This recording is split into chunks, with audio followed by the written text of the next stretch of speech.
A witcher's life is fraught with peril, from battling hordes of foul rot fiends to chasing after your horse who somehow has gained the ability to defy the laws of physics. So you'd think, given the very dangerous and highly specialised nature of their work, that these masters of monster slaying would be rolling in coins, right? Well, you might be in for a surprise. As it turns out, there's a whole host of factors that determine just how much a witcher takes home after a hard day of witchering. So join us today as we dive into the unpredictable and sometimes downright baffling economics of witcher pay.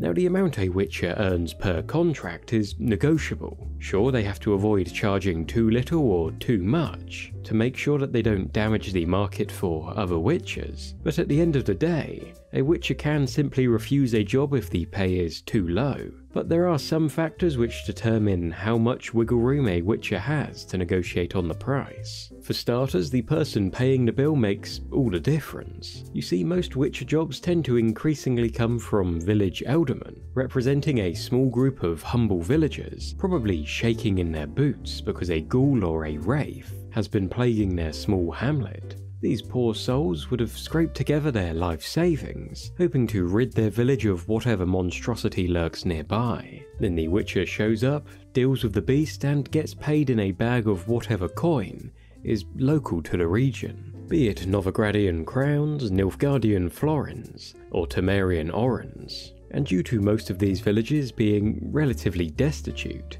the pay offered to a witcher would be relatively low.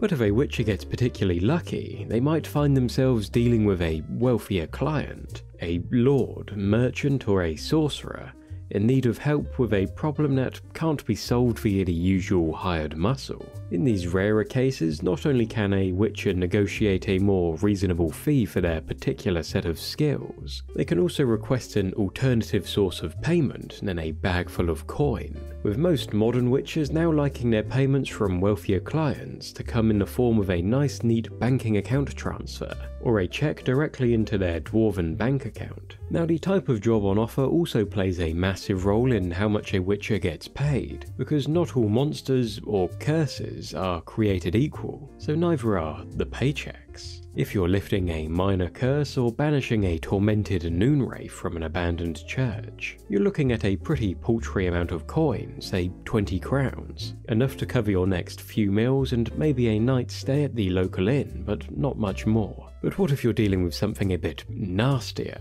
A band of drowners making the local riverside tavern unsafe? Or a Doppler stealing someone's identity? Well, that's a bit more respectable, so you'll be taking a decent stack of crowns for your trouble, likely around 50 to 200 crowns. Enough to keep your gear in good condition and perhaps save up for that new set of armor you've been eyeing. Now for the big leagues, greater threats like a fiend terrorizing the countryside, or a griffin that's claimed the local livestock as its own. These jobs carry with them a heftier price tag, and for good reason. They're dangerous, bloody, and often leave the witcher wondering if the reward of around 300 crowns plus was really worth the risk. And then there are some monsters that no amount of gold can tempt a witcher to face, like a higher vampire. These creatures are so powerful, so deadly, that most witchers deem the threat to their own life simply not worth it. You could offer them all the gold in all the kingdoms, and they'd still politely decline, if they even bother to stay polite. Over the years, however, witchers have been so good at their jobs that they've essentially worked themselves out of the market. There just aren't that many monsters left in the lands of men. The rise of human kingdoms, with their sprawling cities, castle walls, and large armies, has pushed these creatures to the fringes of the world, if not wiped them out entirely. Sure, there are still a few nasties lurking about, but they're rare, and the most wealthy and powerful are able to hide away behind their defences without much worry. What does this mean for our silver sword-wielding friends? Well, it means that most contracts nowadays fall into that low-paying villager category. The glory days of hunting legendary beasts for a king's ransom are all but gone, replaced by the grim reality of eking out a living dealing with the odd ghoul or wraith that plagued isolated villages, who have been left to fend for themselves.